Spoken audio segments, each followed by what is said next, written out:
এ ওই একটা ছেলে দাঁড়িয়ে রয়েছে, চলো ওর কাছে জিজ্ঞেস করি। চলো। ও ভাই, ও ভাই, আরে ও ভাই, আরে ও দোস্ত, আরে এদিকে তাকাও তা। চাদর কুদ্দুসির বাড়ি কোনটা বলো তো? এই ফেদা, এও শুনতে পায় না, কালা না কি তা কি জানি। শুনতে পাও না? চাদর কুদ্দুসির বাড়ি কোথায়? অবস্থা বলো দিনি, এবার কার কাছে জিজ্ঞেস করো বলো দিন। এ তো আবার শুনতে পায় না। এর তুমি কি বাবা বলতে পারবে, বলতে পারবে তুমি এই চাদর পরতো চাদর, তার বাড়ি কোথায়? হ্যাঁ, তা এসো, তুমি এসো আমার বাইকে করে এসো, তুমি চলো। ও এই দেখো, এই তুমি চালাও, এর মানে শুনতে পায় না, ডাক ওর ডাক।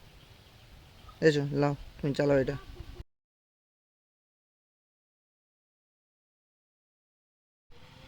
লাও লাও, তুমি ওঠো, তুমি আগে ওঠো, ওঠো ওঠো। আর খোঁড়া হয়ে গেছি, এই গ্রামের কে চলে গেছ তো। কেরাম পাগলা চোদা ঠকে গেলি। এই লেওড়া, হ্যাঁ মা সত্যি সত্যি পাগলা চোদা নাকি আমরা? চলে গেল, বাইকটা বানাইলে চলে গেছে। তাই তো বলছি, চলে গেল। চোপন আগে ধরি।